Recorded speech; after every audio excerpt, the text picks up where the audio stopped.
2017. I'm the Enterprise and Membership Support Lead here at 10C, and I'm just going to very briefly introduce you to the space.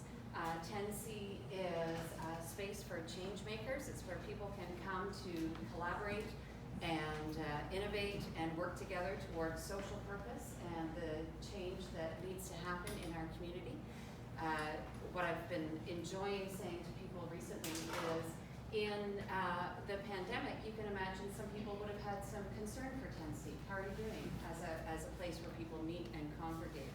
In the pandemic, we're not just a place where people can come and meet, but we are a community of problem solvers. And so 10C was able to activate and gather different funding streams. And we've gone from, before the pandemic, Katie, you'll help me, we were a staff of 3.5 and we're now a staff of 16? Yeah. 16. Wow. So as evidence of the problems and the projects that we're working on. And so if any of you at any point, the purpose of this is the town hall and to get to meet our candidates. But if you have any questions, feel free to reach out to me. So I'm going to turn it over to Emily, and she's going to frame a little bit of the SDGs for everyone and do a land acknowledgement, and then I'm going to come back and speak to you all about our process, and we'll give the candidates an opportunity to introduce themselves. Always gets caught on my earrings. Thanks, Heather. So before we begin, I just want to acknowledge that we're gathered here on the traditional territories of the Attawandaron, Anishinaabe, Haudenosaunee, and Métis peoples.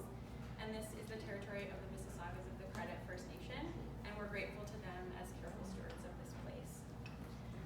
So as Heather mentioned, my name is Emily Hansen, and I'm the SDG Cities lead here at 10C. And for those who may not be familiar with Sdg Cities, which is a project of 10C, it's a collaborative project between 10C here in Guelph and the Pillar nonprofit network, which is in London, Ontario. And together with this project, 10C and Pillar are working to educate, connect, and engage local communities around the UN's Sustainable Goals. And this project, Sdg Cities, is funded by the federal government's UN Sustainable Development Program. So through community conversations like this one, and focused organizational training, resource sharing, and networking, Sdg Cities supports local action in Guelph and London for the UN Sustainable Development Goals. And we're really excited to have these kind of opportunities to talk about the SDGs and to engage on local sustainability issues, and to talk with candidates and those in the community about the things that we can do to make our communities more inclusive and sustainable. So for those who may not be familiar with the UN SDGs, I just wanted to talk a little bit about them and frame them as we've sort of been thinking about them in the context of this provincial election. I'm giving us a cue to talk, to speak closer to the mic. Okay. This mic and that mic. Okay. So we have up here as a reminder for everyone as we engage in this town hall, the UN SDGs, so the 17 UN Sustainable Development Goals, which were developed over a 3-year global consultation period and adopted unanimously by all United Nations member countries in 2015. And during the period of community engagement and consultation, over 300 issues were raised. And the result were these 17 goals, which aim to address the shared challenges we face globally, including poverty, hunger, health crises, climate change, conflict, and inequality. And while the SDGs outline and clarify these challenges, they're really underpinned by hope and a vision for a sustainable future for all people. The SDGs set out a framework for social and economic development that aims to reduce inequality and empower those who've been historically and systematically marginalized and excluded. The SDGs are also a framework for action. They set out clear objectives that we can use to hold our governments and elected officials accountable and set out a common language for those working for change across sectors. So for this provincial election, 10C has really used the SDGs to help us frame a conversation. And it's also based on a commitment that 10C has made through the Sdg Cities project to support Guelph and other communities to realize the vision of the SDGs. So with this town hall event and our ongoing work to share resources about important issues leading up to the election on June 2nd, We hope to engage community members about these issues and situate them in the SDG framework, so that's really the purpose of tonight. And so here tonight and over the next several weeks, we'll continue to share resources and have these kind of productive conversations that help us inspire solutions for a just and sustainable future for all. Can we pause for 1 sec? Yeah. Thanks. Can you see if this is plugged? It's not reading on my computer. I think it's on. Yeah. For those of you in the room, we have, well, I don't know how many have logged on, but we had over 70 attendees that are coming virtually. So we want them to hear. Can we hear now? Okay, try now. There we go. It's great. It's fun. First time we're good at the kinks. Oh, the pandemic world. Yeah. That takes me right back to day one. Okay, so I think, I don't need to do the framing again. Okay, so I'm going to pass it over to Heather and we're going to go through that structure and how tonight is going to go. Okay, so here's how our structure of our town hall. So we do have some prepared questions. We engaged 10C members, community members, and some students. We are also going to take questions from those of you who are in the room. If you do have a question, you have a couple of options. You can raise your hand, or you can fill out your question with Jess over there. Or, and that's just if you want to write down your question, not leave your seat, and we'll read it for you. Alternatively, the space between where Emily and I are sitting and Katie is, if you would line up there with your questions for us there, and that will really support folks hearing you virtually because it'll be nice and close to the mic. For each question, candidates have 3 minutes to respond, and I've assured the candidates I'm going to mix up the order every time. Apparently, they've come from somewhere where, what was the order? I think it was James. It was just me. Yeah. James had to go first for every question. Nice. James, Mike, and Raechelle. Okay, so we promise not to do that. Okay, and if there are any questions, please let us know. We're going to have opening remarks and closing remarks from the candidates. And so at this point, I'm going to introduce the candidates, but leave the opening remarks to themselves. So I'm proud to introduce Mike Schreiner, our local MPP and provincial representative of the Green Party. James Parr is our candidate and local representative of the NDP. And then we have Raechelle Devereaux, Liberal candidate and representative of the Liberal Party. So welcome all of you. Thank you so much for coming and participating. And we'll start off in this order. So we're going to go Mike, James, and Raechelle for your opening remarks. Heather, you good to go? We're good to go. Okay. Yeah. Well, thank you, Heather, and thanks for the entire 10C team for hosting this debate. Thank you to my colleagues for joining us. We just had another debate, Bishop Mack, a few hours ago. And as I sit here in 10C, and I think of all the change makers I've met with in this space and who are part of this space, I think it's so appropriate that we would have a debate about the Sustainable Development Goals. It's been an honor, frankly, to be Guelph's MPP over the last 4 years. And it's something I couldn't have done if it wouldn't have been for a lot of the people in this room, and I'm sure the people who are tuning in, who are change makers, want to see a new way of doing politics at Queen's Park. And I just want to say that I remember when I put forward my first private member's bill, it was with a lot of people who have offices right in this space saying, Mike, can you put something forward to protect Guelph's drinking water? And we did that. And it received all-party support at second reading, and ultimately became the foundation of the government's consultation on Greenbelt expansion.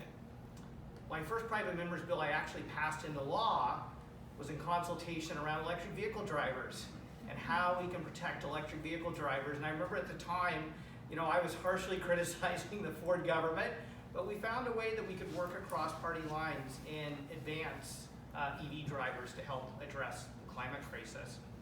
I think at the first meeting we organized around how do we address the homeless crisis we're facing in Guelph, and how do we serve the unhoused in this community, which ultimately led to the Mayor's Task Force on Homelessness and I think some great projects. I know Raechelle's been a part of those conversations and played a really important role about how we could build permanent supportive housing in this community to make sure everyone has an affordable place to call home. I think of the work I did meeting with some folks around the second bill I was able to pass as a private member's bill, which was the first bill in Ontario history to bring all 4 parties to co-sponsor to declare the month of August Emancipation Month. And I just want to say how much I appreciate members of the Guelph Black Heritage Society in particular who helped in crafting of that and putting it together. And I bring these things up because I think one of the great things about Guelph is how this community comes together and leads on so many issues. And I've done my best, I feel, over the last 4 years to be your voice at Queen's Park. And the job is not done, and that's why I'm running for re-election, to advance a number of the goals that are right up here. And I'm looking forward to the conversation that we're going to have today. Thank you. Lovely, thanks, Matt. Go ahead, James. Hi. I just want to say thank you for having me. My name is James Parr, and I'm representing the Ontario NDP. When I was first asked to attend this event, I was very excited. The SDGs compared to the NDP platform, I thought it would be very easy. And hopefully when I start answering these questions, I can really show how the NDP platform aligns very well with the goals behind it. But for those who don't know me yet, and I get more on the platform later, I've lived in Guelph my entire life, and I absolutely love this city. And one of the reasons why I'm running for the NDP is I want to see Guelph grow sustainably. We've done a lot of development out in the south end, and we've done a lot of development all out, but I want to make sure any future development we do continues to be sustainable. But we have to start thinking about how we do housing, how we do governance. And I believe the NDP and myself have different ways that we can do that sustainably. Because once a house is built, once a building is built, it's up there forever. So you've got to get it right the first time. And comparing our platform to the SDGs and using that as a litmus test to see if we're doing it right, I'm very excited to have this lively debate to see if my platform can stack up to it.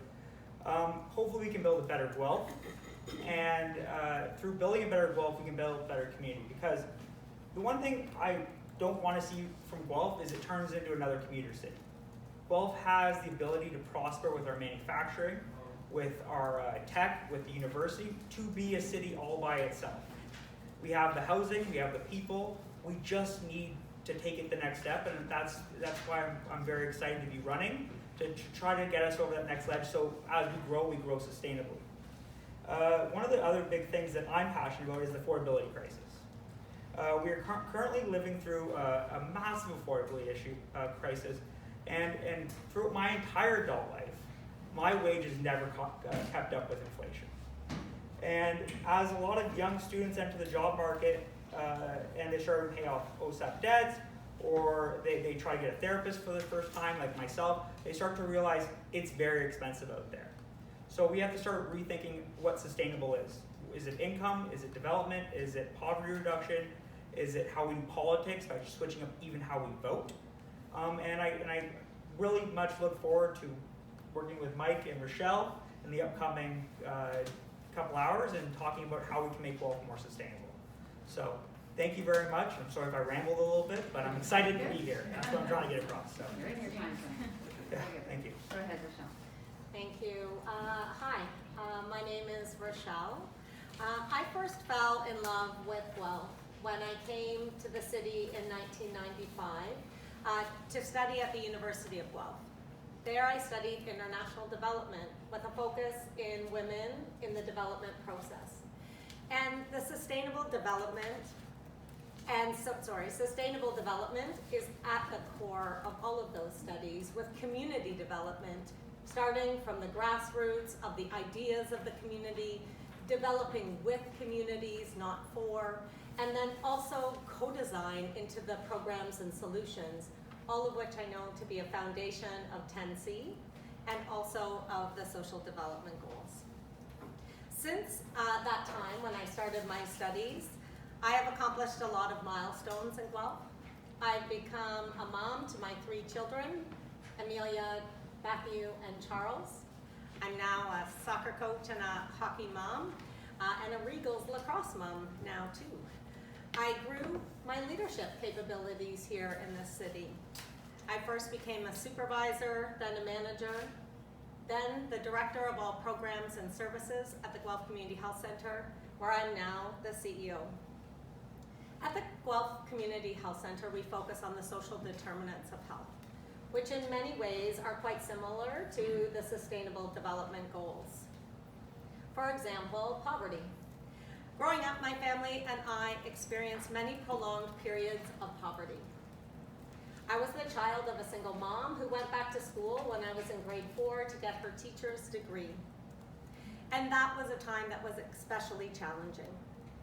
I'm really proud to sit before you today as the Liberal candidate for Guelph, who stands for economic dignity, which includes regionally set living wages, something that we have been advocating for at the Poverty Elimination Task Force for some time here in our community. $15 an hour is not enough to live. And when we look at regionally set living wages, which in Guelph is $18.10, we actually can start to build a community that is able to prosper. My mom was able to get an education. And through her getting that education, we were actually able to lift ourselves out of poverty. However, not everyone has access to equitable education like my mom had to work so hard to achieve. These are wicked issues. They are serious and they're complex, where simple solutions are futile. The only way to address complex issues, including those behind us, is through collective impact and collective action, and as part of a team. I hope that you'll check out the Ontario Liberal team, which is really critical to actually leading government and to making changes for Guelph. Excellent. Thank you. Thanks, everyone. Yeah, Emily's going to start with our first question. Okay, so in advance of this town hall, we reached out to some students who are really excited to submit questions to the candidates. And one of the questions, which came from a global citizenship class at GCVI, relates directly to SDG 11, which focuses on the development of cities and communities in inclusive and sustainable ways. So the question is, how will your party support sustainable and inclusive growth of cities and communities while protecting natural areas, waterways, and farmland? So we're going to start with Raechelle, and then go to Mike, and then James. Thank you for the question. A friend of mine often talks about that growth must be able to sustain growth. Development must be able to sustain itself. And we know that in the city of Guelph, our community is growing by population with targets set at a provincial level, and growth is inevitable. Sustainable growth requires ensuring that lands that are protected remain protected, that we engage in activities like environmental assessments, which our current government has canceled, along with many other environmental policies over the last 4 years. We also know that for sustainable growth and development, we need to grow at the pace of our community, which brings me back to the beginning where we talked about community development, engaging with neighborhoods for gentle growth and gentle intensification that fits within our neighborhoods, but actually includes homes that are able to be intensified within our current space. And then in terms of protected lands, we also know that an Ontario Liberal plan is going to expand the Greenbelt that we created in 2005 and grow our protected lands to be 30% of Ontario. That includes the words that we heard from the Greenbelt Expansion Group, which want to expand to include the Paris Gulf Moraine and other lands to the west of us, which are critical to our water tributaries that serve as part of Guelph's aquifer. Thanks, Michelle. Excellent. Thanks. This is a question near and dear to my heart. And one of the visions I have for Guelph and for Ontario is to build livable, affordable, connected communities. Communities where we can live, work, play, and shop locally, where people can afford to live so they don't have long, soul-crushing, expensive commutes. And that's why we put forward a vision to freeze urban boundaries and to get rid of exclusionary zoning so we can build gentle density, to increase housing supply through duplexes, triplexes, quadplexes, make it easier for people to have laneway housing and tiny homes and secondary suites. So we maintain the character of our neighborhoods while increasing housing supply and choice for families. If you look at the ward's a great example of a mixed-use community where, you know, in Guelph's early history, people lived and worked in that neighborhood and took the trolley to downtown Guelph. Like, those are the kinds of communities I think people want to live in. And I think especially during the pandemic, when you've seen the popularity of the patio program, for example, we can build these kinds of communities without paving over the farmland that feeds us or the wetlands that protect our drinking water. And I've been so proud to work with the Greenbelt West Coalition in particular. You've probably seen the open signs around Guelph to put forward a science and evidence-based proposal to double the size of the Greenbelt, to include a blue belt that will protect the waterways, the moraines, and the aquifers that are vital to our drinking water. I mean, Guelph being the largest city in Canada, essentially, that still relies solely on groundwater for our drinking water, it's so important to protect the waterways that clean that drinking water and protect us from flooding. It's one of the reasons I'm so proud of the work we've done as a community to come together, push the provincial government to close the Dole Line Quarry, which has really been the biggest threat and most direct threat to Guelph's drinking water for decades, but especially over the last decade, there's been a concerted community effort to close it. And then finally, I'll say that we have to have a citizens movement to stop the sprawl. And I've been proud to say I've been helping lead that movement across the province to stop Highway 413, which will be a climate and financial disaster and unleash even more sprawl. To stop Doug Ford's efforts to pave over the Duffins Creek wetlands using a ministerial zoning order for an Amazon warehouse. To push back against the MZO in Stratford for the glass factory, which we stopped in Guelph, Hermosa Township as well. And I remember the premier screaming at me about Guelph the day that we all voted for it. I'm like, actually, that's not in Guelph, but yes, it is next door to Guelph. But we can build livable, affordable, connected communities. That's the kind of communities I know people in Guelph want to build. So let's get to it. Thank you. Go ahead, James. I love this question. Sustainable growth is one of the key reasons why I'm running. I want to see Guelph grow sustainably. And one of the ways I believe Guelph can grow sustainably, and Mike touched on it, is ending exclusionary zoning. We need cities and municipalities to build the type of housing that we need. Not just single family homes. We need affordable, Mike said it all, triplexes, duplexes. We need to have public transit, and that's why the NDP is pledging to restore the provincial funding to municipal coffers so we can have affordable, intercity, in the city transit so we can get to anywhere in the province without the luxury of owning a car. Just thinking about how I can get to Toronto. It's either I wake up at 6 a.m. and I hop on the train right away, or I take a 3-hour bus to be able to get there. That is not sustainable. The NDP also are pledging to protect all the farmland. So as we grow, we protect the farm, protect the way that we get fed, and we can build in our pre-existing area. Guelph has plenty of land. As someone who lives in the ward and who's seen new houses go up and rents in the ward, one thing I'm afraid of is that either I get evicted or they build over the area that we're in and it becomes single family housing, not apartments, not anything. We need high density housing close to the downtown core so we can build the type of city we need. On top of that, we have to build from the bottom up. The NDP are pledging a $20 minimum wage because it's one thing just to be able to live in the city, but it's another thing to be able to afford and reinvest in the city. So if we want a truly sustainable city, we need transit, we need housing, but we need it to be affordable. And the affordability piece comes, I believe, at $20 an hour. If anyone's tried to live on anything less, it is difficult. And I believe with the year the Ontario's had, a $20 minimum wage is the way to get there. So why I'm running is because we need a sustainable future, and I believe the NDP are that.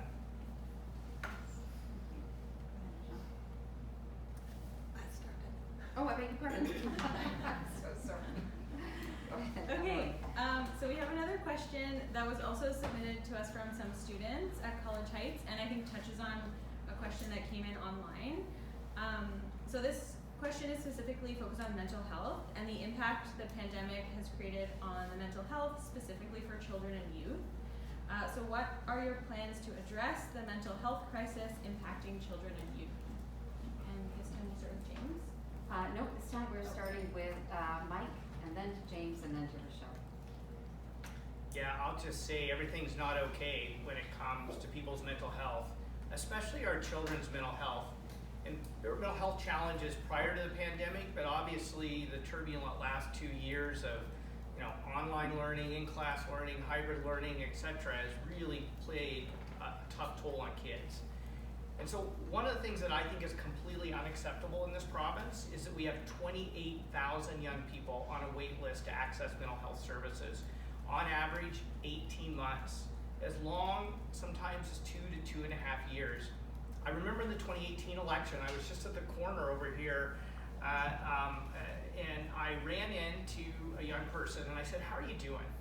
And he said, "You know what, I'm okay, I'm better now. A mental health worker reached out to me last night. But it would have been nice a year ago if somebody had reached out when I was on suicide watch." And I just thought to myself, that is unacceptable in Ontario. We have to fix this.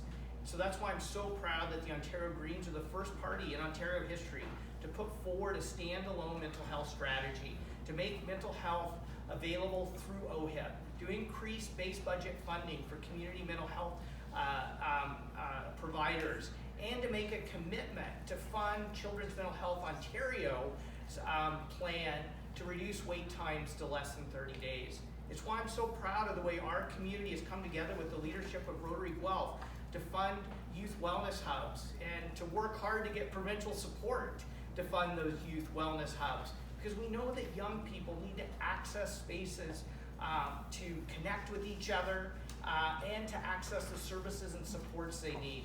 And it's also why I think we need to make sure we take preventative action, funding programs like adverse childhood experiences, which Wellington County has been a leader in this region. It's why we need to address issues around housing affordability. It's why we need to address issues around poverty. It's one of the reasons we're calling for doubling of social assistance rates so people don't have to live in poverty and the effect that has on children and their mental well-being. And I just want to close by saying that one of the reasons we have to protect the nature that protects us is that so much of our mental well-being is associated with access to nature. I can't tell you how many times my family, especially during the pandemic, hiked along the Speed River or went out to Guelph Lake and just enjoyed the trails and the access to nature we have in this community. And we need to ensure that that we maintain that here in Guelph, and that communities across this province have access to nature to promote our own mental well-being and health. Thanks, Mike. James? Mental health is an issue that's near and dear to my heart. One of the biggest things that I want to do during my campaign is end the stigma around mental health. I'm quite open about my experiences with mental health. During the pandemic, I developed depression and anxiety, but luckily, I was able to, through my company benefits and through my own pocket, seek the help that I needed to get out of it. And the reason why I bring this up is anyone listening that might have those issues, there is a way out, and it's through counseling or it's through however we get there, but don't give up.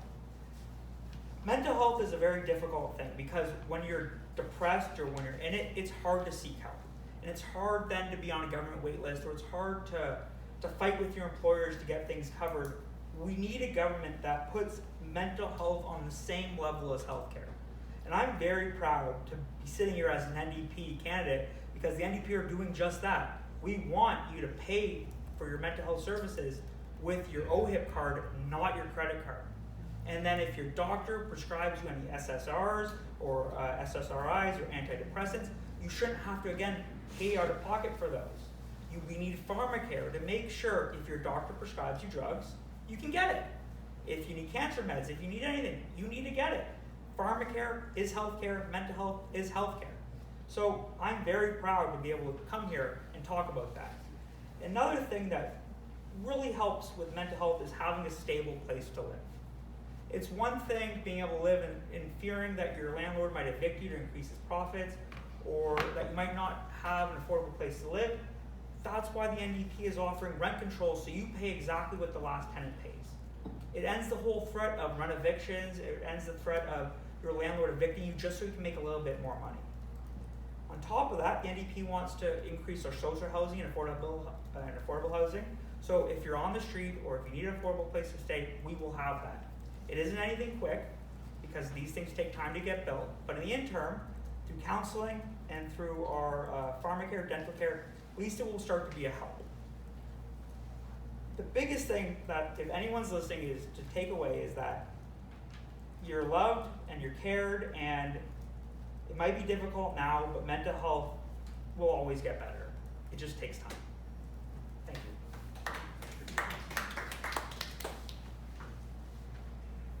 When I was a little girl, I used to sit with a blanket over top of my heat register when I was worried. And it would fill up with air and it would become really warm all around me. And that feeling was that I was safe and everything was going to be okay. When I now work at the Guelph Community Health Center, building communities of care in partnership with the Guelph Neighborhood Support Coalition, Public Health, and our Resilience Coalition, which I was a founding member of, what we do is we look at building those warm blankets around families and children in their neighborhoods so that we can actually protect against the adverse childhood experiences and trauma that is the foundation of many of our mental health and addictions challenges later in life. From this knowledge, this is actually one of the core reasons why I'm running. Guelph is a leader in this area. We have a community resilience coalition. We have incredible pilots within schools and then also within neighborhoods. And we can bring this to a bigger level, a broader stage. But we actually need to be able to have influence for our community in order to do that and to be able to have a voice. I had a chance to meet with the Minister of Health to share this knowledge, and that piece of paper shuffled away and we didn't hear about it again. That's something that I want to change, to put a spotlight on our growth and our abilities here in our community. In addition to that, the Ontario Liberal government is investing in 6,000 mental health workers in schools to help us to restore and get the supports that we need in order to thrive. Thank you. So I just want to remind everyone that is here in the room, if you do have a question, you're welcome to speak with Jess. Put your hand up for us, Jess. If you would just like it to be written down on paper and we'll read it for you, or alternatively, you're welcome to come and stand right where I am and we will get to you and your question. So I think we're going to move on to a prepared question, and then we have some questions coming in online as well. So the principles of equity and leave no one behind are at the core of the SDGs. We know that those who are most often left behind are in fact pushed behind by systems of oppression and racism. What will your party do to advocate and support the Black, Indigenous, and racialized communities who are combating systemic institutional racism in our community and across Ontario? Okay, and so this time we're starting with Raechelle, going to Mike, and then James. Thank you for the question. I have been working in the communities and organizations on issues of equity, diversity, and inclusion with my community since 2009.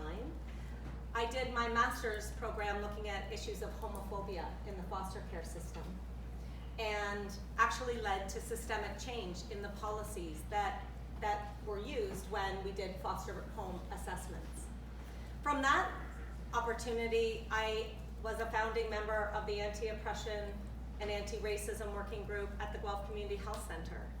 And I'm really proud that at our annual general meeting last year, we presented a report card on where we sit with equity, diversity, and inclusion. And it wasn't all good news.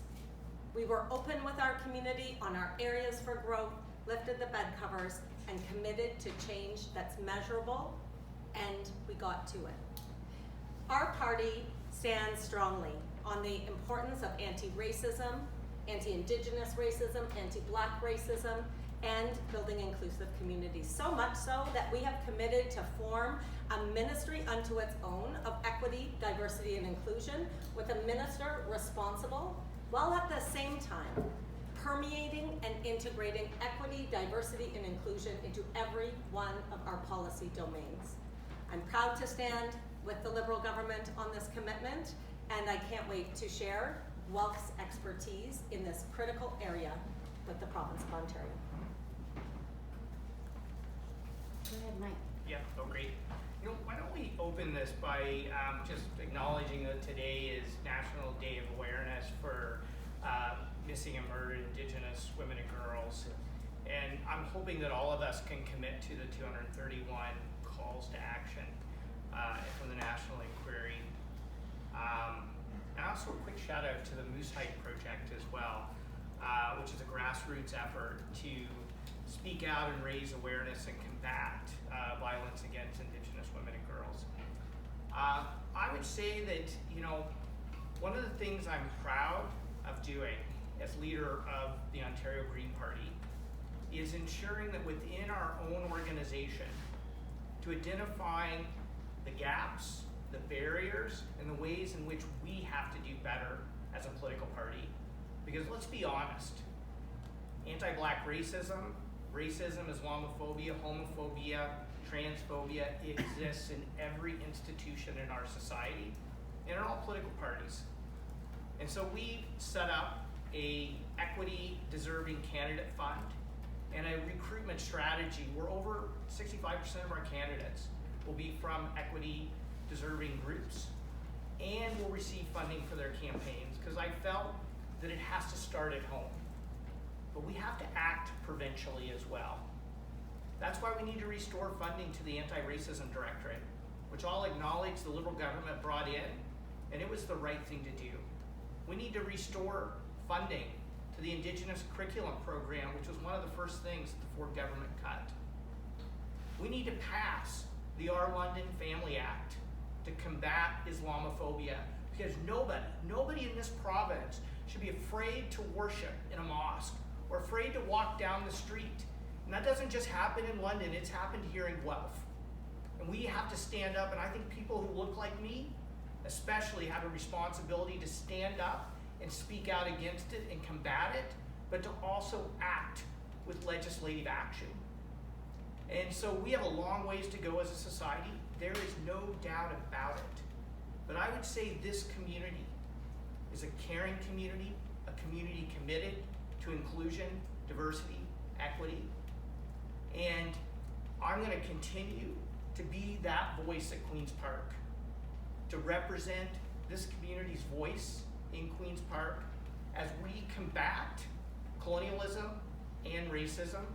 And I just want to do a quick shout out right now to Rod Whitlow from Six Nations, who helped me write amendments to provide Indigenous communities with the opportunity to say no to permit to take water taking applications. And while that failed at committee, it's so important to put those kinds of solutions on the table as part of the reconciliation process.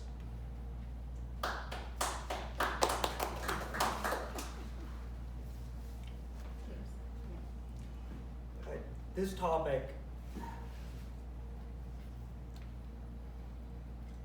there's a lot to talk about, and honestly, Raechelle and Mike did two of the best jobs. And a lot of the initiatives that Mike brought, our Families Act, ending Islamophobia, anti-Asian hate, anti-Black hate, is more important now than ever. As we seek to grow a more inclusive Canada, as we try to battle against misinformation and hate online, it's more important than ever that we have politicians banding together to say what's right and what's wrong.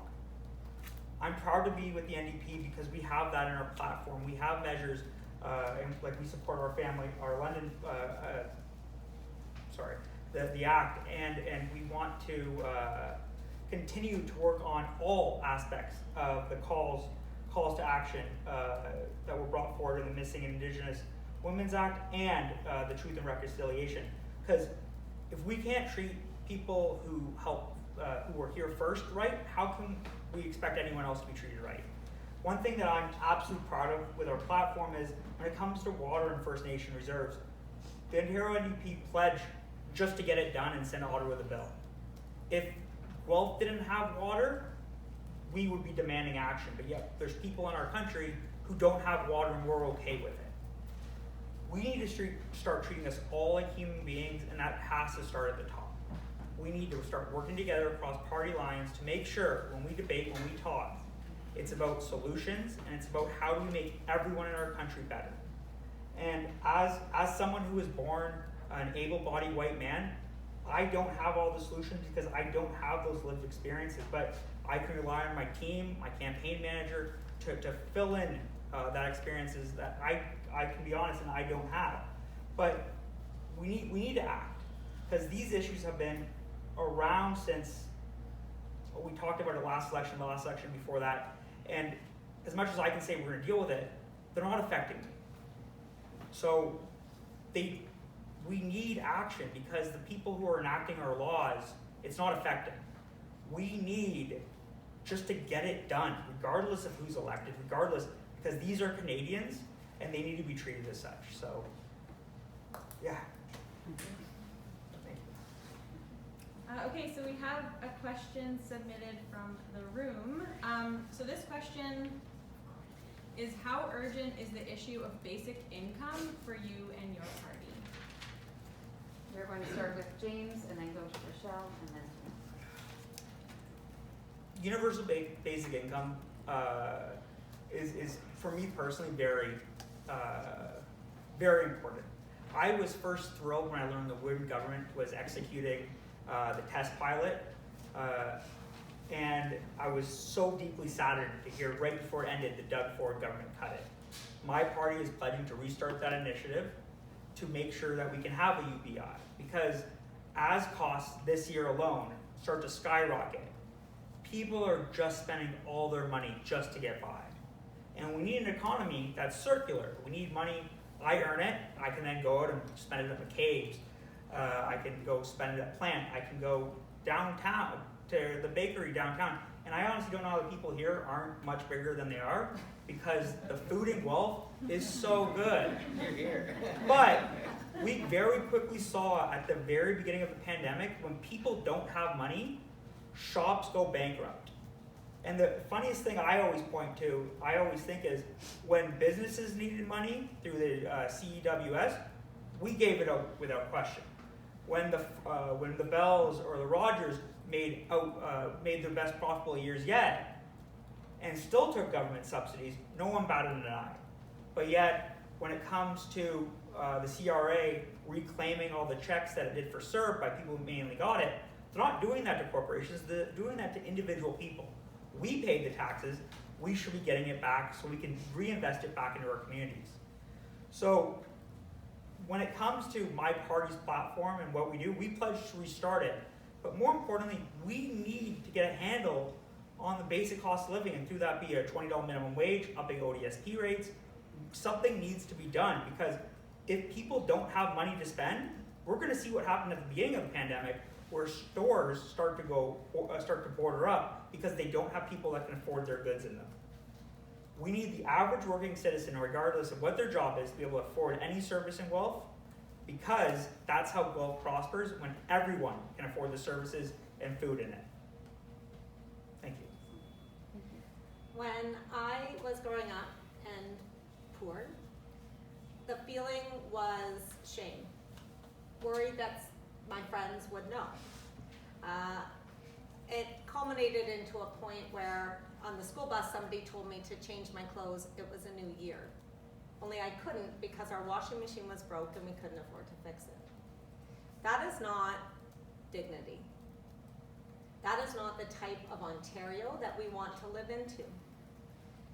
I was so proud when I learned that Stephen Del Duca ran to and committed to basic income as part of the leadership decision.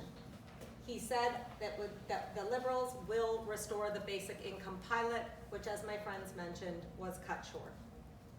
We're also incredibly lucky in this community to have Floyd Marinescu, who happens to be here.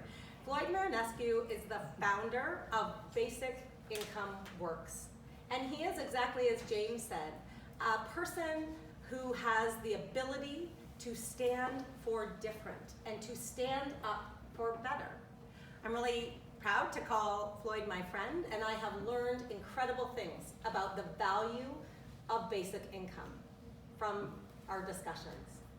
Basic income means that Ontarians have the ability to prosper, that we actually all have access to participate in the economy, to participate in extracurriculars, to participate in the hockey and lacrosse teams that my children are so privileged, but yet so many others can't. A healthy Guelph and a healthy Ontario relies on basic, dignified income, and I'm really proud to stand with a party who commits to that too. We need a basic income urgently. Well, it's good to see you. Thanks for pointing him out, Raechelle. It was great to work with you at Queen's Park when we were trying to push back against Doug Ford's cancellation of the basic income pilot. Yeah, pilot's good. Yeah, I'd get behind that.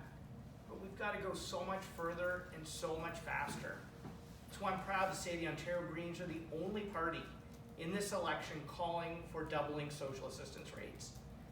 I don't know how many people you've all met in this community, but a person with disability is living on $1,100 in Guelph. Can't rent a couch in Guelph on $1,100. Somebody on Ontario Works, and I would argue most of the people on Ontario Works who I've met with in my office, they're living on $731. They probably should be on ODSP, but because of all the red tape, they can't get on ODSP. Who can survive on $731? Like, you just can't. So what kind of people are we? Like, seriously, I'm gonna ask everybody in this province, what kind of people are we? You know what? The Harris government cut social assistance rates immediately, and the following government never restored them. And it's time to make a funding commitment to do that. It's a substantial commitment. The double ODSP alone is a $5.4 billion a year commitment. And I can't tell you how many people have said to me, why are the Ontario Greens putting so much money into this? Because it's about dignity. It's about putting people before politics. It's about doing the right thing for our communities. James is absolutely right. People who are low income spend their money locally, so they boost the local economy. When people have economic security, they have the confidence to start a business because they know that if the business doesn't succeed, there's a floor they won't fall below. So we talk about justice and equity. We talk about addressing systemic racism.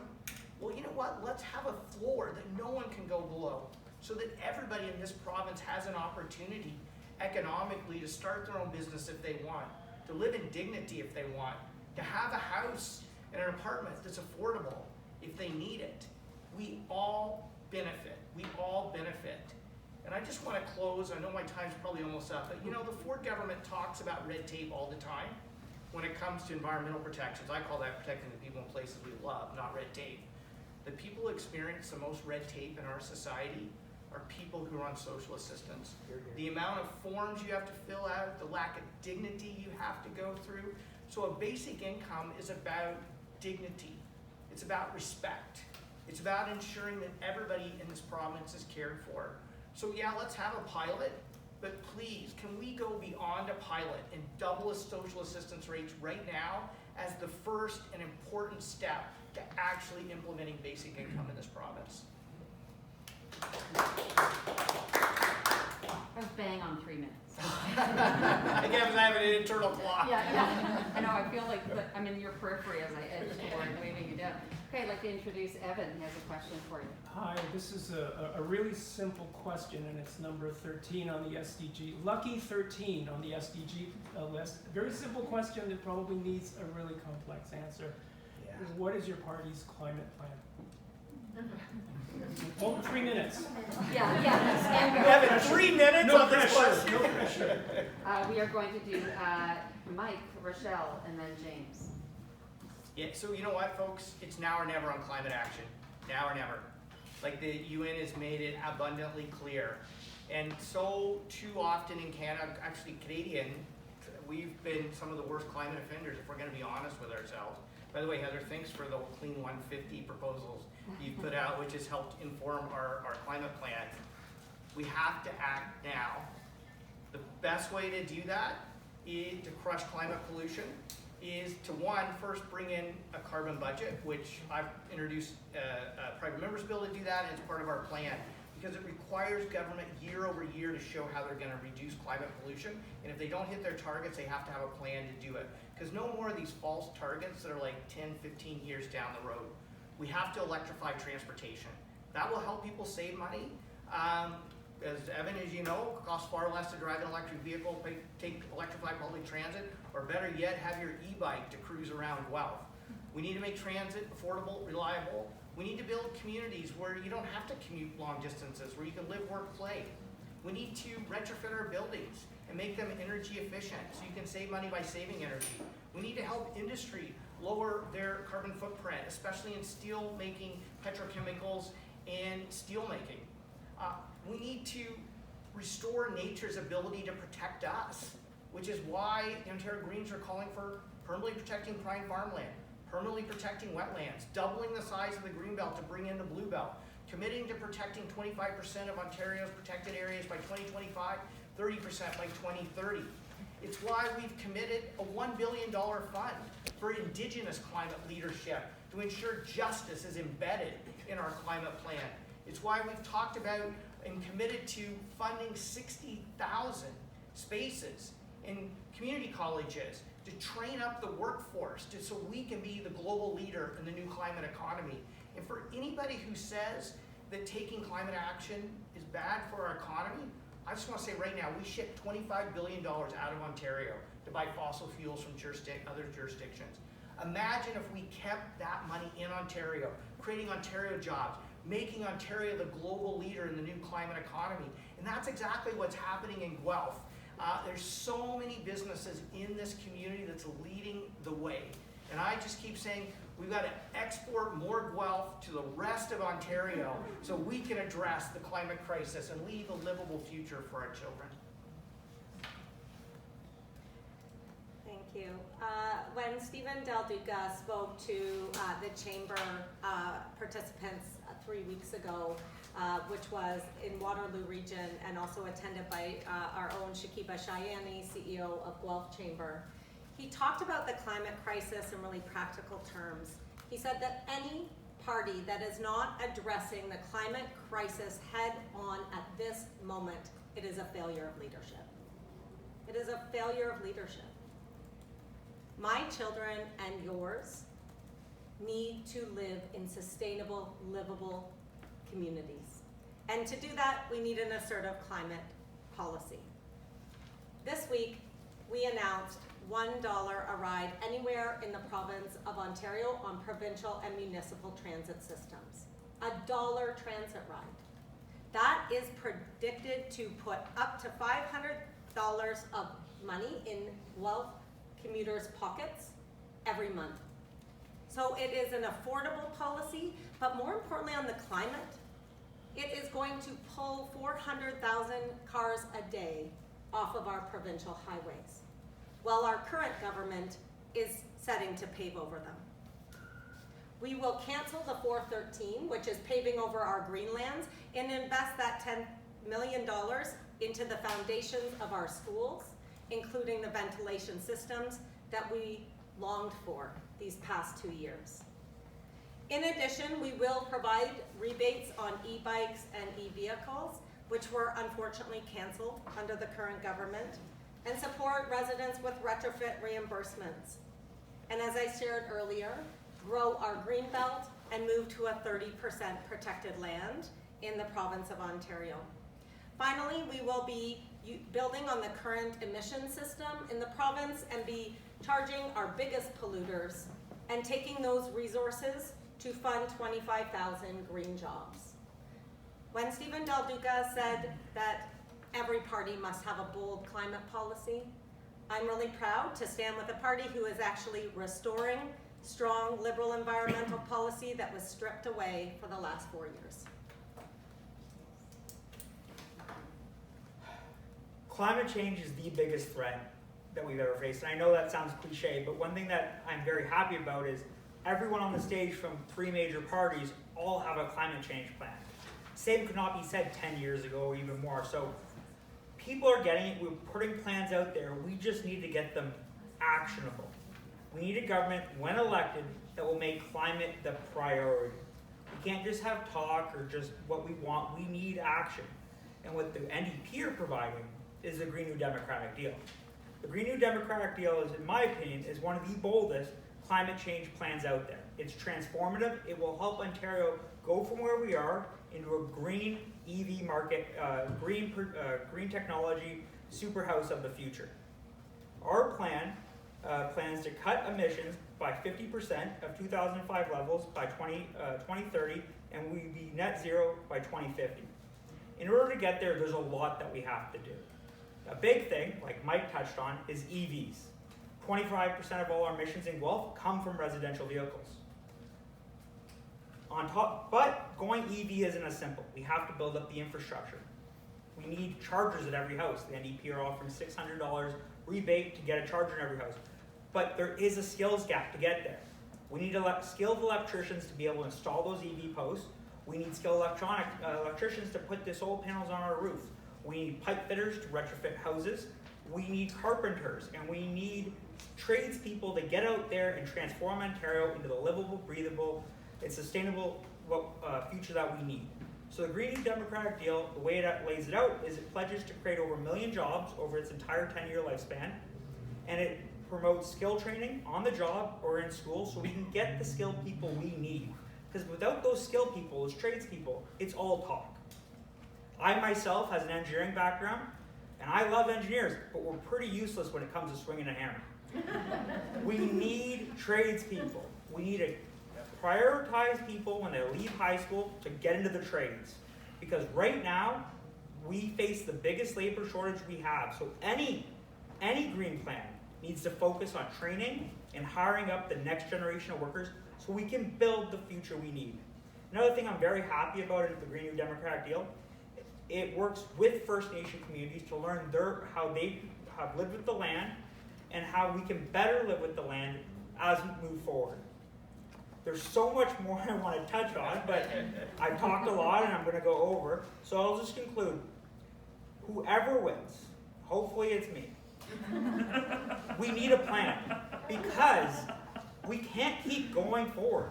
The United Nations keeps releasing reports that every time I read it, I have to go see my therapist.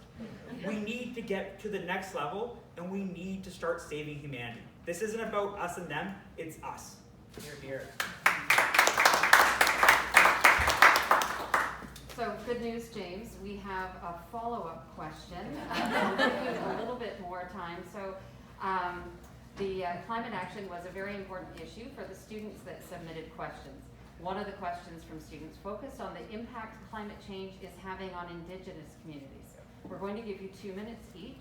Specifically, the question is, how will your party work with Indigenous communities to develop and implement climate solutions? Same order, please. So I'm first? Yes, you are. Oh, perfect. Okay, great. Do you know, a lot of people don't know that six First Nations in northwestern Ontario had to evacuate their community during the forest fires this summer, at a time when those of us in southern Ontario had some of the poorest air quality in the world. So if people don't realize that the climate crisis is here, it is here.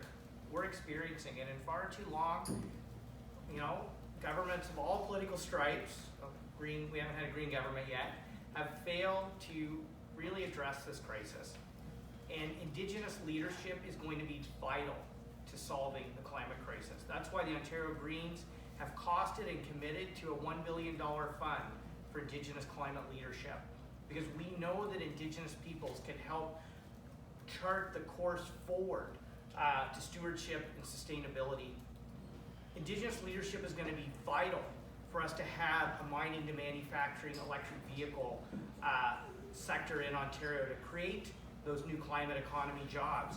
And it has to be done with free, informed, and prior consent to allow for those developments to take place.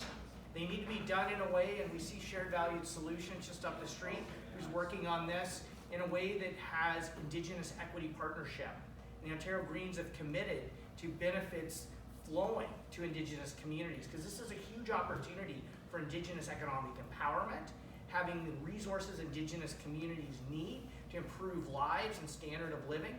But if it's not done in a way that requires Indigenous partnership, Indigenous consent, then it's going to become a colonial exercise. And I'm really worried when Doug Ford says things like, I'm gonna hop on a bulldozer and drive up to northwestern Ontario and start digging into the ground, because that's traditional Indigenous land, and it's gonna require Indigenous consent before we start mining the metals we need for the green transition. Mike, thank you for bringing up the Ring of Fire, and James for mentioning how much infrastructure we're going to need to support our transition to electrification. However, as Mike mentioned, it is very much on Indigenous lands. And at the Guelph Community Health Center, we hosted the Indigenous Healing and Wellness Program for some time. And many principles were taught to me through open listening and engagement, which included very much a focus on self-determination, as well as Indigenous-led processes. And oftentimes where the intersection or the rub, including at my organization, comes in, is this issue of time. Doug Ford's desire to drive a bulldozer is because he feels there's a sense of urgency. And in many ways there are. But the answer is not to actually proceed with critical, complex change with a bulldozer. It is in fact a friend of mine, Don Mahlika, the equity manager at the Community Health Center, who said, complex change happens with a scalpel, not with a bulldozer. And we get that mixed up all the time. I hope that I can bring my expertise and knowledge of Indigenous-led processes. And at the Guelph Community Health Center, we actually transferred our program to Indigenous hands and to Indigenous governance as a commitment to that truth and reconciliation commitment. And that same approach will be needed in addressing the climate crisis that is disproportionately affecting Indigenous communities in this province.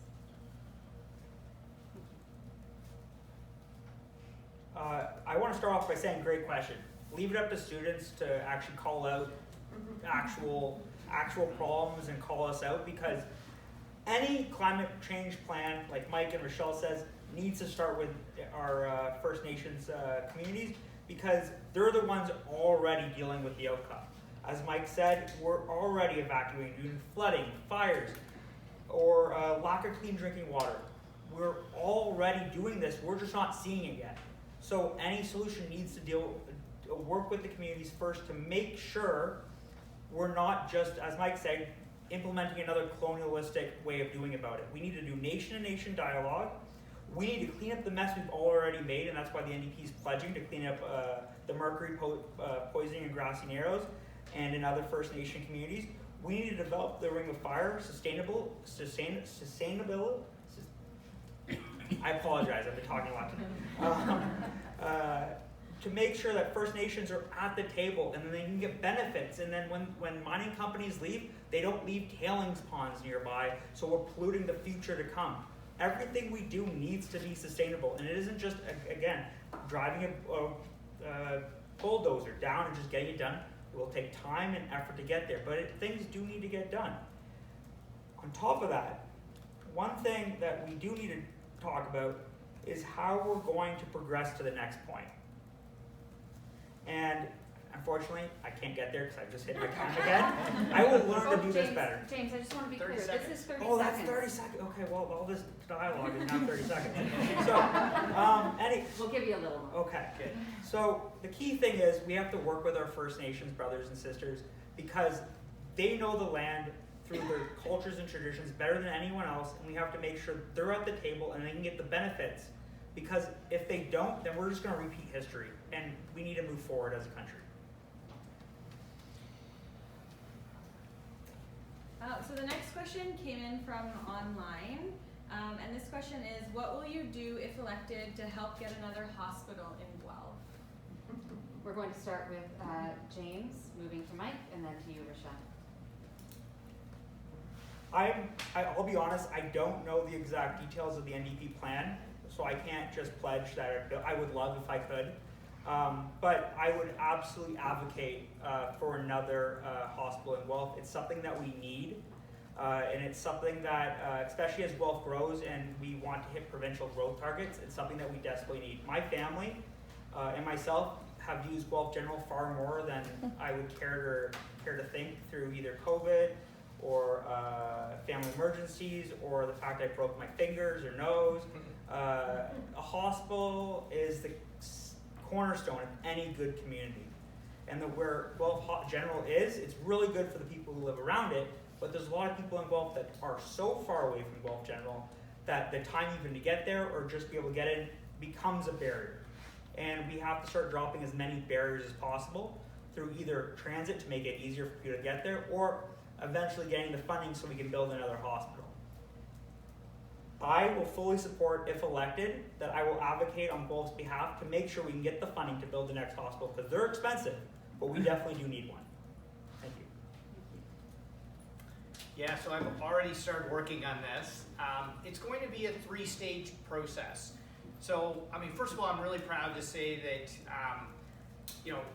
we just received, I think, a great news funding announcement for Guelph, $15 million to expand the emergency room at Guelph General Hospital. Something I've been working on since early in my time being elected, and working with other members of provincial parliament, particularly Ted Arnott, Wellington, Halton Hills, because as many of you know, folks who live in Wellington, in the county, use Guelph General as well.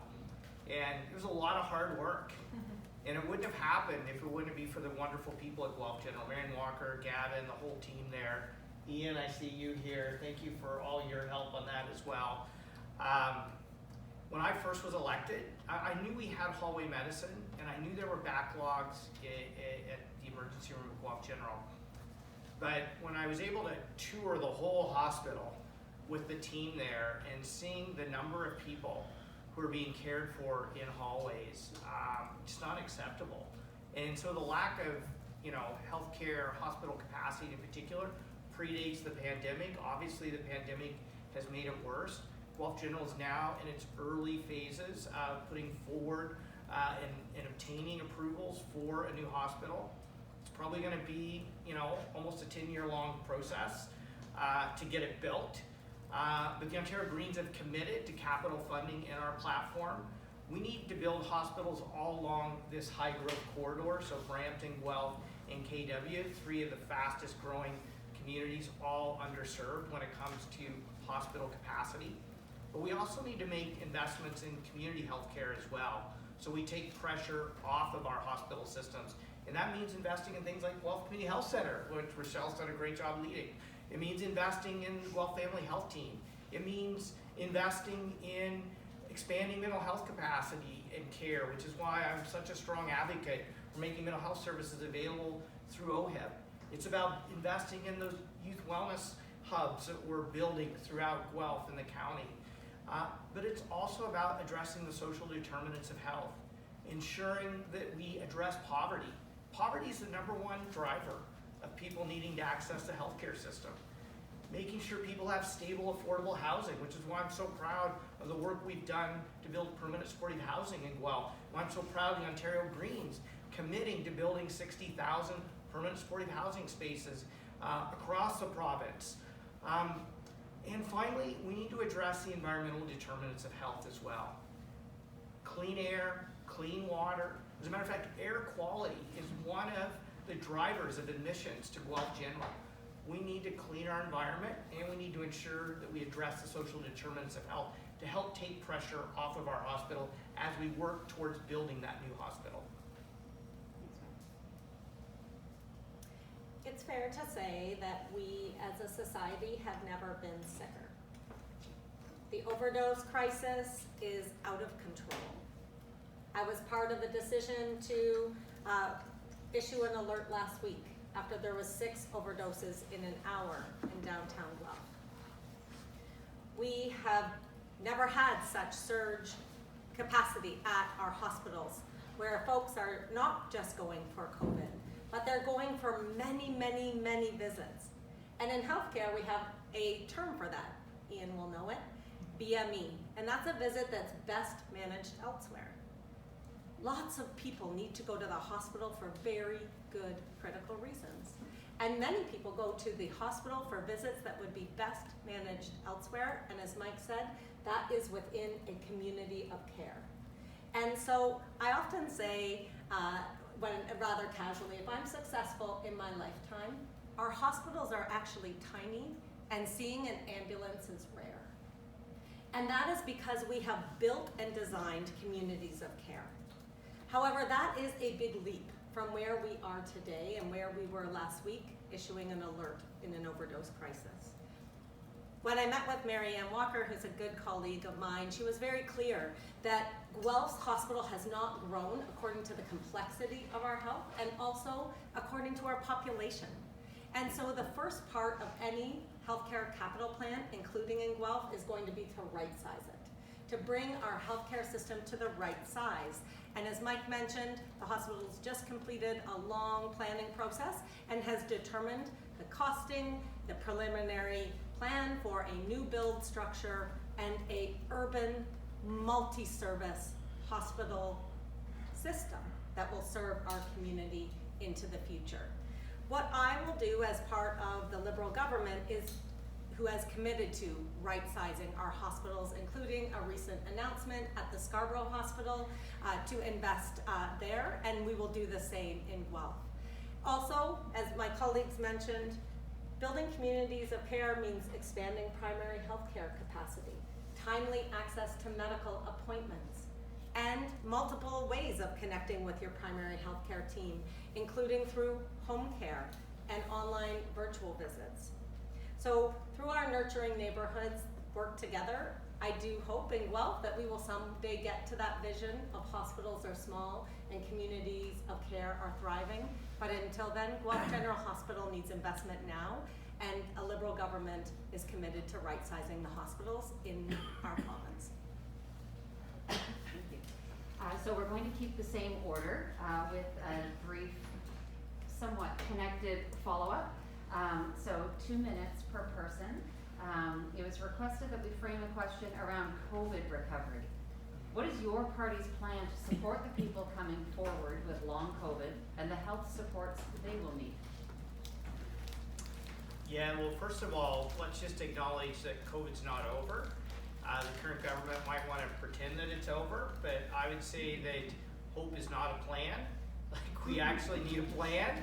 And so I've been advocating, and just a shout out to Amy Greer at the University of Guelph, who told me in April of 2020 that the best way to have a robust public health response to a pandemic is to establish a goal backed by data and metrics and clearly communicated with the public so we all know what we're striving for. And I wish a representative of the Conservatives was here, because I feel a bit bad saying this without them being able to rebut it, but we haven't had that from the current government, and we still don't have it actually.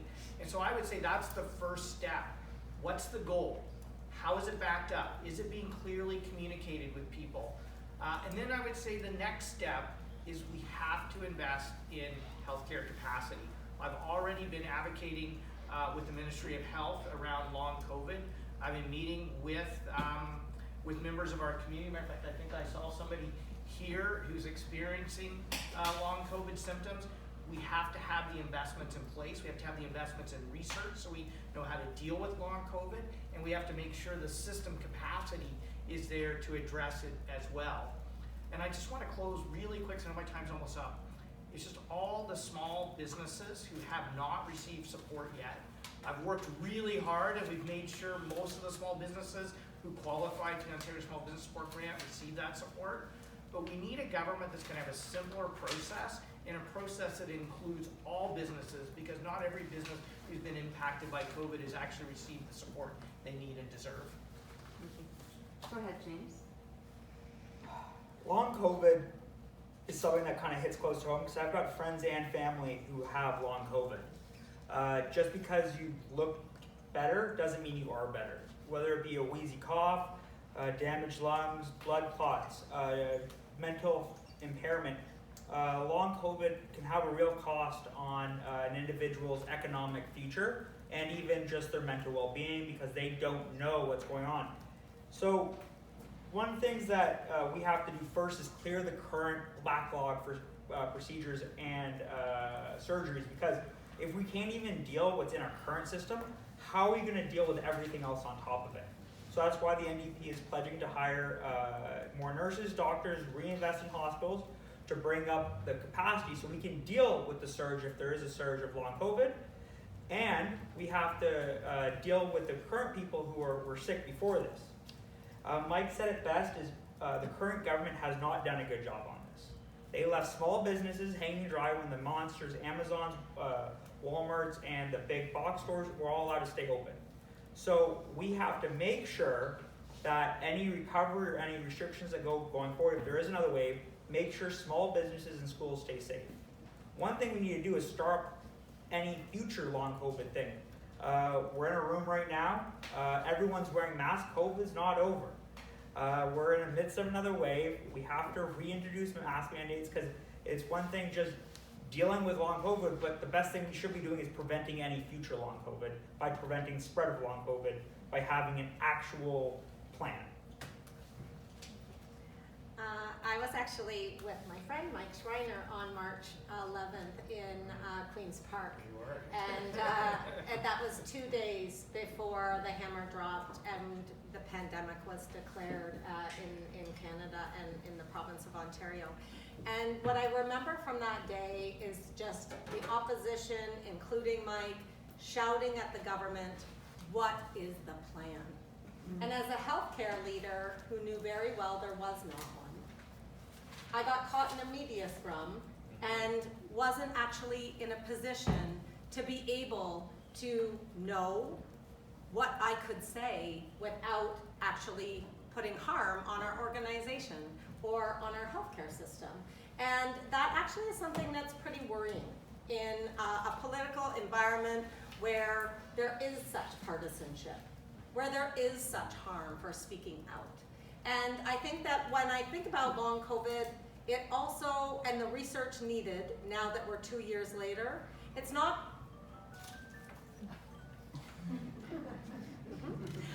it's not just, it isn't just the research into long COVID, but I believe that we are seeing just the tip of the iceberg of COVID generally in terms of its implications. So it's actually going to be researching COVID much more broadly, including the long-term impacts on all of us.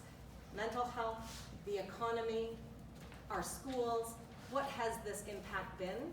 And I believe that as we live through this, we actually have learned a lot, but there's much more to know. And so a Liberal government is very much committed to understanding the science, to being governed and following the science that is recommended to us, and not to have politicians play healthcare workers at the time of crisis. Okay, so the next question touches on a theme that's come in online and when we reached out to students ahead of time, and that's housing. So what will your party do to address housing affordability and ensure that enough new units being built are actually designated as affordable? Raechelle, Mike, and then James. We talked a little bit through multiple questions about complex issues, and housing crisis is certainly one. I spoke earlier this afternoon at Bishop MacDonell about how when we bid on our last home 12 years ago, my husband at the time and I spent $80,000 over asking and had to waive all of the protective conditions. In that scenario, it has actually likely doubled or tripled for home buyers in this current context, where blind bidding has multiple people buying, and people are offering on homes at the asking price and being turned away because the homeowner had hoped for hundreds of thousands more.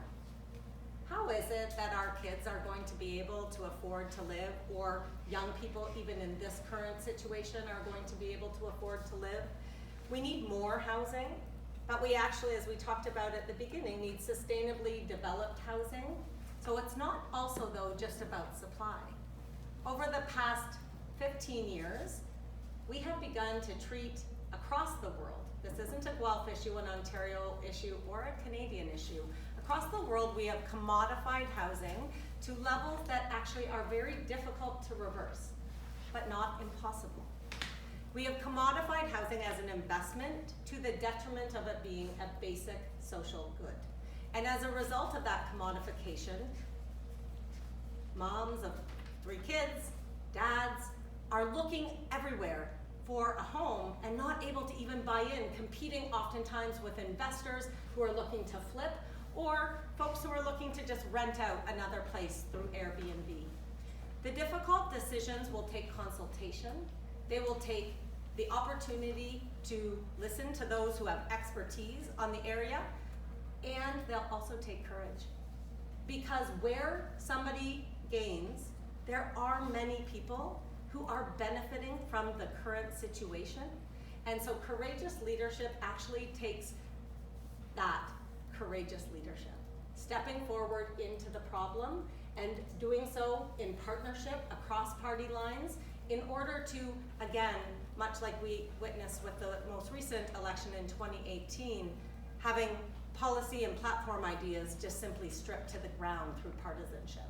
So a Liberal plan on affordable housing means ensuring that we actually see the issue not just one of supply, but also one of making sure that we have the controls and levers in place through the real estate market in order to be able to know what we're buying and then also be able to pay a price that's affordable to do that.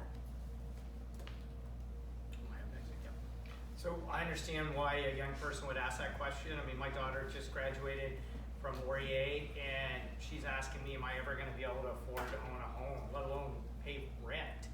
And so it is an issue we absolutely have to address. I actually think in knocking on doors in Guelph, it's probably the #1 issue people talk about. And it is going to take courage and consultation. I think you're absolutely right. And it's why I'm so proud of the Ontario Greens housing affordability strategy, where we consulted and looked at best practices around the world. The Toronto Stars called our plan a masterclass plan in delivering the solutions people need to address the crisis. TVO Agenda said it's a great plan, but does any politician have the courage to deliver on it? And so I've put it out there, hoping to have that, I have the courage. Now the question is, will people vote for it? But it looks at 3 critical areas. First of all, getting speculation out of the marketplace. And so that's why we've proposed not only increasing and expanding the non-resident speculation tax, but also bringing in a vacancy tax and a multiple home speculation tax. I know those are powerful measures, but let's be clear. Housing is a human right. Housing should be for people, not speculators. Second, we have to get rid of exclusionary zoning laws. And I'm so proud of the fact that we've put forward a plan that says, let's make it as of right for people to build duplexes, triplexes, and quadplexes. Let's make it easier for people to build tiny homes and secondary suites and basement apartments so we can increase supply within our existing built environment, so we don't have to pave over the farmland that feeds us and the wetlands that clean our drinking water and protect us from flooding. And the third thing is government has to get back into housing again by supporting nonprofit, co-op, and community housing providers. And we've put forward a costed plan. She's got to be honest with folks about this. A costed plan to build 160,000 community-based, purpose-built rental homes, fully funded, partnering with nonprofits and co-ops that would include 60,000 permanent supportive housing spaces with wraparound mental health and addiction and other supports, and 22,000 Indigenous-led, funded housing solutions, because we know a disproportionate number of the unhoused population in Ontario are Indigenous. It's ambitious, it's doable, and it's funded by saying, let's end the previous government's subsidies on electricity prices that primarily benefit the wealthy, and let's use that money to actually ensure people actually have a home that they can afford in the community they want to live.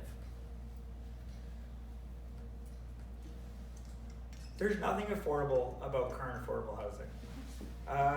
Affordable housing, by definition, I think currently is below market value, but currently in Guelph, the average house price is over $1 million. Guelph is the 9th most expensive place to rent in Guelph.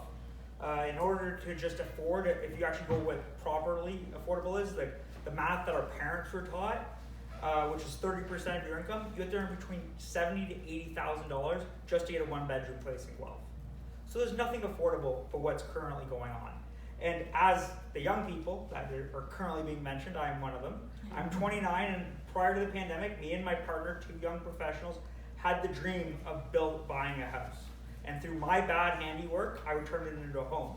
But that dream will remain a dream because I can't afford $1 million house. And I remember when $1 million used to buy you a really nice house, not something with mold and a cracked foundation. So we need to overall look at the problem, because Mike said it best, housing is a human right. And it's been taken over by investors. People believe that you can rent it out to cover your mortgage. Well, mortgages are supposed to be cheaper than rent, and now they're the exact opposite. So we need to get speculators out. We need housing for people, not wealthy landlords. A recent stat that said 1 in 3 houses sold in KW was to a corporation. We need to get massive corporations out of our housing market, because housing is a basic human good. It's for the economy. McCabe's needs bartenders. Those bartenders need to work and live nearby. They can't be commuting in from different areas. We need a government to tackle this, because eventually we're all going to be house poor. And if we're all house poor, our economy will fail, because no one can then re-spend their money in the local economy. So what the NDP are pledging is to get rid of big corporations and greedy landlords in our market, to impose a speculation tax on house flippers and people who own multiple properties. And we want to build affordable housing that's truly affordable through supportive housing that has wraparound supports. And at the same time, we want to build affordable housing all across the country by getting rid of exclusionary zoning, which has its roots in a classist, racist way that prevents certain people from living in an area, and instead develop cities of the future with gentle development and cities that you can live and work in without needing a car. So again, it's a very complicated solution, and any party that wants to tackle it needs to have a complicated way of dealing with it. So we've mentioned a couple of times the students who submitted questions to us tonight, and we reached out to students at schools across Guelph, and they enthusiastically submitted questions related to the Sustainable Development Goals. So this tells us that young people, even those who aren't old enough to vote yet, are really interested in sustainability issues. And we also know that there's evidence that young people who vote in their first election are more likely to continue to vote and be politically engaged. So this question is a little bit different, but what is your message for young people who are voting for the first time? And how will your party ensure that they have a sustainable and promising future? Mike, James, and Raechelle. First of all, I just want to advocate for lowering the voting age to 16. I can tell you from thanks, whoever's laughing there. I've met with your class. I've met with so many classes, 16-year-old grade 10 civics courses, who ask me more thoughtful questions, are better informed than many people twice their age, and are more engaged in politics. And you know, it's the age of consent. Why not make it the voting age? And I know that can be controversial, but there are so many studies that show that if you vote the first time, you're likely to be a lifelong voter. And for far too many young people, their first election is when they first move away from home, whether it's to their first job or university or college. And oftentimes it's complicated. Like, trust me, I went through, I don't know how many hoops I had to go through to go to the returning officer and say, no, my daughter, I know she lives in Waterloo for Laurier now, but her residence is here in Guelph and she wants to vote here, and how do we do it? And to go through that whole process. And luckily she had a dad who was willing to you know, and knew how to advocate and help her navigate that process, but not every young person has that. And so I think starting at 16 is so important. And I also want to say to all young people, an election isn't a perfect time to get involved and get engaged with politics. Whichever campaign you want to be a part of, choose the party that you most are inspired by, and volunteer in the election over the next month. You get volunteer hours, which I know all young high school students in particular want, but but it's a great opportunity to get to know Guelph, to get to know your neighbors, to get to know how politics works, because I think it is vitally important to have young people engaged in politics. And I want to close by just saying that, 13 climate action there, I think all of us could probably talk for hours about that one, or at least I would love to talk with you for hours about it. The most powerful climate movement in the world right now is being led by young people. Who would have thought a 16-year-old Swedish high school student would literally spark a global movement? I mean, Greta Thunberg's had more influence on climate policy than most elected officials will ever hope to have. And I can't tell you how inspired I was in Market Square when the Fridays for Future climate strike happened, right before the pandemic. Young people are driving this movement, they're driving the change, and I think those of us who aren't so young anymore, we have an obligation to follow their lead and to be their voice to address the biggest crisis we've ever faced, that humanity's ever faced. And it's your leadership that is moving this movement forward.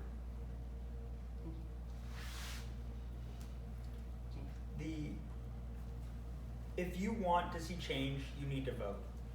Our voter turnout rate, I think in the last Guelph election, I think was 60 or 50%, which is considered high, which I don't believe it is. But even then, you get people who are elected, and I believe, Mike, you got 44% of the vote. So if you actually dial back, that's only 12% of a population, or quarter of a population, determining who's going to lead us, which is crazy, because everyone deserves to have a say in how they're governed. And if you don't vote, then it's hard to have that say. So one thing I really love about what the NDP is proposing is electoral reform.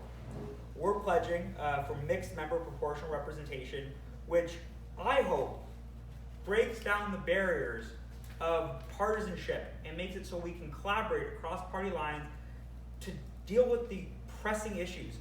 Climate change is the biggest issue. Housing, Indigenous reconciliation, job creation, minimum wage, OESP. These are all massive issues. And if we keep with the current party system with one person wins and then all the other votes don't quite matter, we're not going to have any movement because there's no real incentive to work with another party. So I'm very excited the NDP is actually proposing mixed member proportional representation so we can one day have a better system that will start working. To get young people to inspire to vote, if you don't vote now, 4 years from now, we might already be over that 1.5 degree mark. So it's really about if we need to start climate action now, we need to see changes that are transformational to our society now. We can't wait 4 more years. And so get out there, vote. Hopefully you vote for me, but if you don't vote, vote for someone who you believe in and that puts your best interest first. As long as you vote for the person that has your best interest at heart, then you voted correctly. So get out and vote and advocate for what you want. When I've been at the doors in Guelph, I've met with many people who are exhausted with politics and exhausted with politicians. They are disengaged. They feel like their voice doesn't matter. So why would they vote anyways? Part of that disengagement is because they feel they speak up and nothing happens anyways. Nothing happens anyways. And so that experience of my voice doesn't matter is at epidemic proportions right now. In the Liberal Party, as we rebuilt, and let's be really open about that, we did rebuild, because the electorate of Ontario spoke to us in 2018 and chose a different government. And so we did what good leadership does. We stood up, we dusted off, and we rebuilt. And we rebuilt a party that looks like you, and they look like me. And that's what I say at the door when I'm speaking to young people who say, it doesn't matter anyways. I say, log on, if you do anything, log on to OntarioLiberal.ca, click on candidates, and you will see yourself many times over. Our party has nominated 8 candidates under the age of 30. Because youth need to be around the table making decisions about the things that impact them. In the current leadership of Guelph, I don't see myself represented, neither does my daughter or yours. The Ontario Liberal Party nominated women and men at gender parity of the province of Ontario. And we also nominated diversity that reflects the faces, spaces, and expertise of the province of Ontario. Nurses, doctors, teachers, principals, community health leaders. We are poised to govern in an engaged way through representation. And we invite youth to participate. I'm so excited to see Mustafa, the federal president of the University of Guelph Young Liberals, and Claire Stiles, the president of the provincial University of Guelph Young Liberals. When youth are invited, as Mike said, into our campaigns where they can thrive, take on leadership roles, canvas, get to meet with their community, it's incredible. Last night, my son had the opportunity to go out with the Honorable Liz Sandals and hammer in signs for me. He missed his ball practice, but he said it was a once-in-a-lifetime opportunity. Thank you. So same order again. We have a follow-up question. Our students and teachers have suffered a lot over the last couple of years, especially. How do you and your party plan to reinvest in education? Yeah, the last 2 years has been tough, on everyone, but especially young people. And it's why I go back really quick, briefly, before talking about investing. It's why I go back to leadership during this pandemic. You know, a lot of politicians said schools should be the, last to close and the first to reopen, but didn't actually put forward the policies to make that a reality. And I think one of the things that I found so frustrating about what's happened over the last 2 years, especially when it comes to education, is how often the current Ford government underspent education money, particularly money that was provided by the federal government. And I think, who does that? Really, I mean, think about it. Who does that when you're in the middle of a pandemic?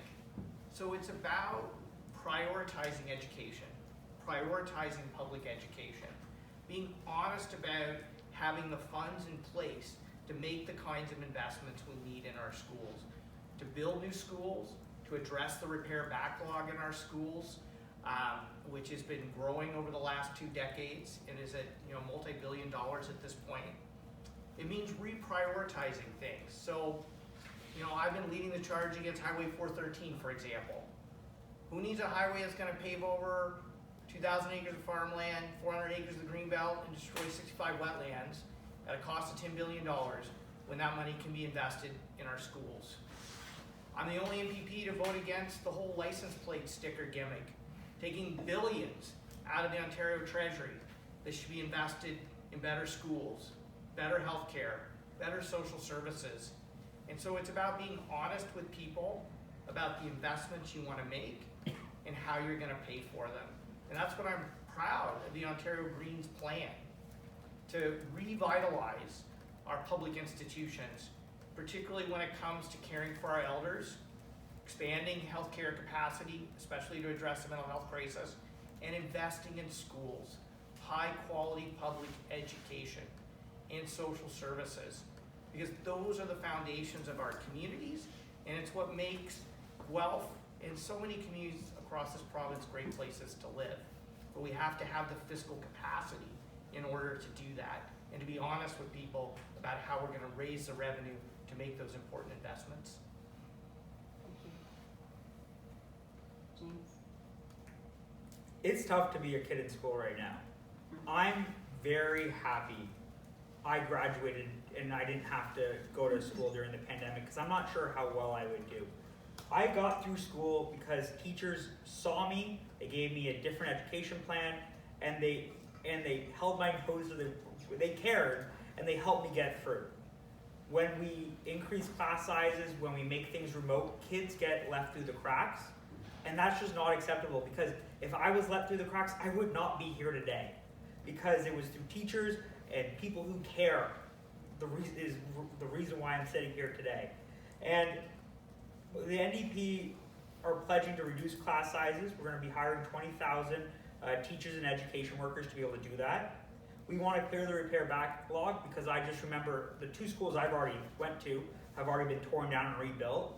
But I just remember hot, sweaty days in small, stale cubicles, and you can't learn like that. You need good air conditioning, you need schools that work and schools that function, because if you can't work in those conditions in an office, you can't expect kids to learn in it. We need to put early education at the forefront right now because kids have already been through enough. We need to hire more mental health workers in schools to make sure kids can get the therapy or extra supports they need. We need to make sure that we cancel any mandatory online learning because the Ford government might see that as cost-saving measures, but there should be no cost-saving measures when it comes to our kids. Our parents got this great education. There should be no reason why we can't get this great education. At the same time, we need to cancel some harmful tests like EQAO and online learning, like I said. And we just need to double down on making sure that when we talk about education workers, they get the respect that they deserve. So canceling any wage freeze legislation, and making sure that we cancel any capital work, canceling 413 to make sure we reinvest that money back into schools. Because our children are the future, and right now, underneath the current government, I don't believe that they're being seen like that. To say that we've all struggled during the pandemic is an understatement. And to say that we've all stretched and bent, and I always think of the Barbara Papas for those who used to watch that cartoon, they would just change shape. And teachers and our educators have done nothing less. They have pivoted and transformed. They have went to an entire new medium of educating our kids. My friend, who's a science teacher, said, we're doing labs and group work, and I'm not sure how to do that online when everyone's screens are off and they aren't talking. And so it has been an inordinate pressure on those that we rely on to educate our future generations. My mom's a school teacher. School teachers have changed my children's lives. And so education is important to me, and it's important to the Ontario Liberal Party. We announced today that caps of classroom sizes will be kept to 20. Hard caps across the board from kindergarten to 12. Capping classroom sizes in high school to 20 is courageous. It's a substantial change from our current classroom sizes. However, what we know is that our high school students have fallen behind, and all of us have fallen behind, and we need to restore that. We have also committed to 5,000 educational assistants in classes and 6,000 mental health workers. To support our de-streaming in grades 9 and 10, you need supports for folks in classrooms. And we also do in our younger grades as well. We've also committed to doubling our investment in outdoor education, to ensuring that kids have opportunities to learn and grow in nature. And we will cancel the 413 and invest that $10 million into our schools. As I led a healthcare organization online, my kids learned in their bedroom/classrooms. It was hard. However, we need to invest in our foundational education system the way our current government is committed to slashing is unacceptable. Okay, so that brings us to the end of our question period. It's a different question period maybe than you experienced. What we're going to do is give each of you the opportunity for closing remarks, and then Emily is going to address all of you with some takeaway actions. So in the order of closing remarks, you'll have 3 minutes each. We're going to go to James, and then Raechelle, and then Timothy. I want to thank everyone for holding our nose to the grindstone on this. These questions we got were actually pretty fun to answer. And to hear Mike and Raechelle's answers, to hear how we're all roughly tackling the exact same problems, but with different nuances, it's really invigorating to hear that we, regardless of where we're from, we just want to see our community get better. And as I sit up here, there was some really common threads between caring about our kids, caring about affordability, and caring about our future. No one ever talked about our tax burden. None of these questions were about like my investments or whatever. The people above genuinely care about one another, and after the year we've had, it's really refreshing to see.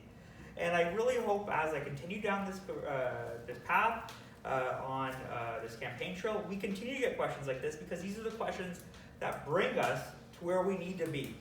If people only ask us questions about their retirements or their stock yields or how can I diversify my portfolio, then I wouldn't be running. But you guys are asking about climate change, Indigenous reconciliation. These are things that inspire me to keep wanting to go, and they inspire the NDP with their platform. So keep up the good work. If you ever see me on the campaign trail, hold my nose to the grindstone, hold any of us to the grindstone, because we need to make sure that anything we put forward, we do. And honestly, this was just a lot of fun. So as my closing remarks go, it's like, I firmly believe that people inherently have value, regardless of their wealth, or if they're employed, if they're able-bodied. Everyone deserves basic human rights. And throughout my campaign, I will be championing these values. Whether that be $20 minimum wage, better housing supports, a climate change plan that's actually will be doable, and anyone who's out there, vote in your self-interest. Because if you don't vote this time, 4 years from now, the world, we need action now, because the world can't wait another 4 years. So thank you very much for being here, and I look forward to more of these talks.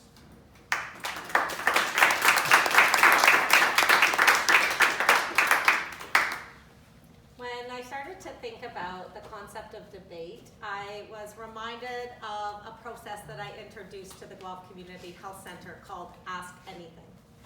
Ask Anything was a process to improve trust in leadership and to also improve transparency and dialogue and communication on the big things we're facing. And to me, that fit pretty perfectly with what we have experienced today. Through our Ask Anything process, our trust in leadership increased 120%. That wasn't the only approach. There was many other steps. But I worked hard at the Guelph Community Health Center with an incredible leadership team to make that change. I'm now sitting before you as Guelph's Liberal candidate, part of an incredible team, not unlike that I left at the Guelph Community Health Center, who is ready to govern, who is ready to rely collectively on our shared expertise to work with all different issues that are facing us at this time. As I said at the beginning, we know in Guelph that complex issues take a collective impact approach, and Guelph needs impact now. We need investment and policy back to Guelph, and I commit to you that as a Liberal government, which is the only government that is capable of defeating Doug Ford, I would love to be your representative in doing just that. Thank you.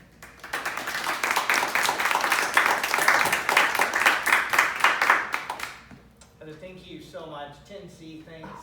What is such an amazing space, and it's just been wonderful to see it grow. I want to talk about one thing we haven't talked about yet that I think is really important to these goals, and that's ensuring that the people in the caring economy are paid adequate wages. I've been advocating for and going to continue to push for, yes, the child care deal with the province and federal government is great, but we have to pay early childhood educators $25 an hour minimum. Manitoba can do it, Ontario can do it. We need to repeal Bill 124, which caps wages for frontline healthcare workers, so we actually pay those heroes what they're worth. We have to get rid of Bill 106, which turns back the clock on pay equity decades, and actually restore bargaining power for frontline healthcare workers, and particularly PSWs. I look around this room and I think of people I've worked with, the City of Guelph, advocating for a host of things, but in particular I'm thinking of the work we did when so many people were upset about Metrolinx putting the transformer substation into Margaret Green Park. And the city, the community, and all of us worked together, got them to back off. to hear Guelph's voice. I think of the work we've done to protect water. I can't tell how many times you've signed my petition to protect water from the Toll Line Quarry, and we got it done. I think of the great work we've done promoting architecture in Guelph. I'm the first MPP who's actually got 4 Guelph buildings. Every year I was in office, a Guelph building won the Ontario Architectures Award, which just shows you what an amazing community we have here.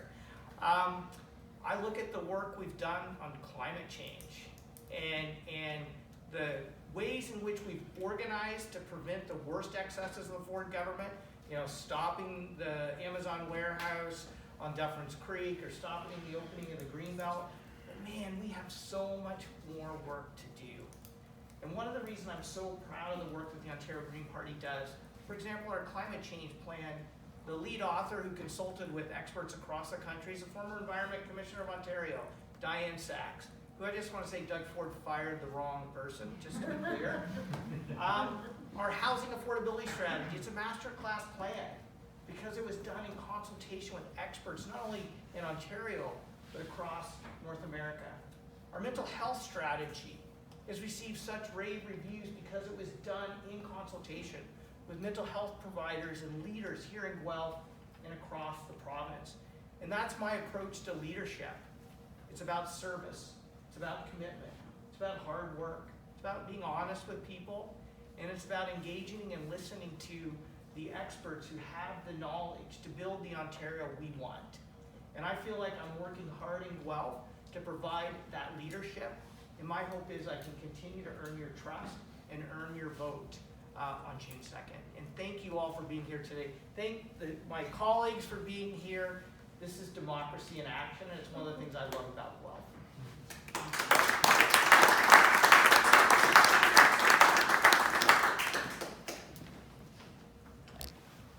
Okay, so we just wanted to wrap up. Thanks, Mike and James and Raechelle, for joining us. And at our first 10C town hall, it was an experiment, and we're really happy that you joined us for that, and for everyone who joined us in person and online. And I just wanted to follow up with a few sort of takeaways from tonight. One important one, which relates to the SDGs, is sort of the opportunity to learn more about the SDGs and engage with what 10C and the Pillar Nonprofit Network in London are doing around the SDGs. So I encourage you to visit sdgcities.ca, which is our project website. Everything on there, all the events we're doing. We're going to continue up until the election on June 2nd to share information and resources about some of the issues that were brought up tonight.